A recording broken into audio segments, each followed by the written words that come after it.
Dundee's my home. Dundee's where I was born.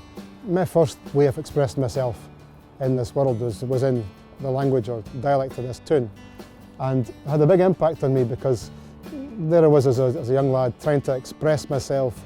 I didn't care at the time, but I wanted to be a writer. I thought writing was something that I enjoyed. It was something that meant something to me. But writing in English didn't quite do it for me, and Scots seemed to be the way that I wanted to do it. See that word there? Can you? Stramash. Stramash. Can you ken what it is? A stramash. No. Ken the word rammy? Yeah. Right. What's a rammy? A fight. Right. So a stramash is kind of like a rammy. My experience of Scots when I was at school in Dundee was, well, there was no provision. There was nothing. It was systematically discouraged by the school system, and the only provision I had in terms of information about Scots in a positive way was the annual Burns competition, which I used to win. So there was one day of the year where I would be given a prize, and the rest of the year I would get the ruler across the hand. This is Rabbie's Rhymes, which James Robertson and I produced. We wanted to make sure that the youngest readers, the early years in schools and nurseries were provided for, because some of the books that schools were using, I was in a primary 2 class and they were using a 1950s edition of Robert Burns with the bairns.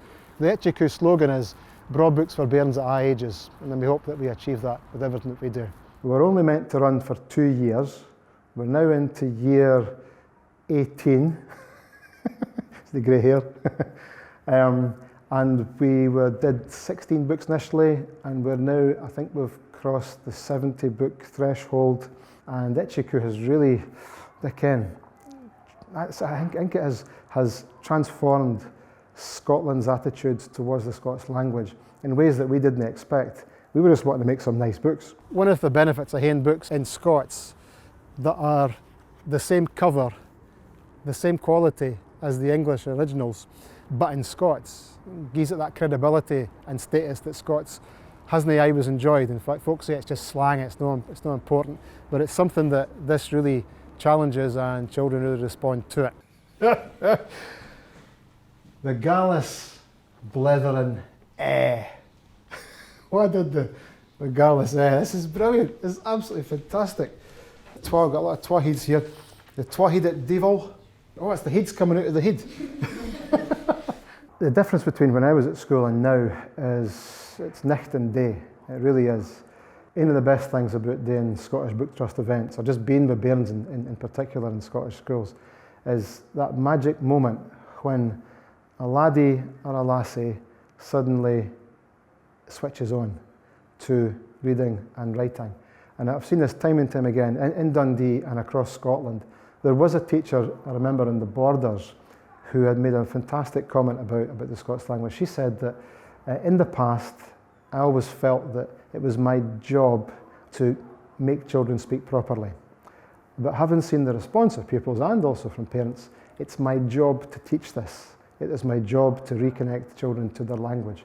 I think that's a very good statement of where we are. We are in transition with this. I decided to have a go at a science fiction novel in Scots, and I hope that by making that challenge to Scotland, that Scotland is not something of the past, but something of the future, that perhaps other writers would maybe have a go at it. And I feel other writers have taken either inspiration from this book or maybe just thought, hey, I can do better than this. But anyway, Button Bin a Go-Go is my first novel, and I'm currently working on a second one. I'm honoured to be the recipient of the Outstanding Contribution to Children's Books Award. As a writer and someone who's worked in schools and with the children for many, many years, it's a boost. It's a boost to my confidence. I always try to promote confidence amongst young people. Writers sometimes work a lonely drill, and it's what you do.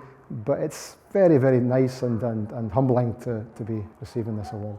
We're a nation that celebrates Robert Burns every year, and we put him away in the cupboard and forget about him. But I think that there is so much more to explore through the language about all aspects of life. It's up to us. It's up to us to encourage the bairns and young people in this country to see the value in it and to see where we go with it. The language is called Scots. We're in Scotland.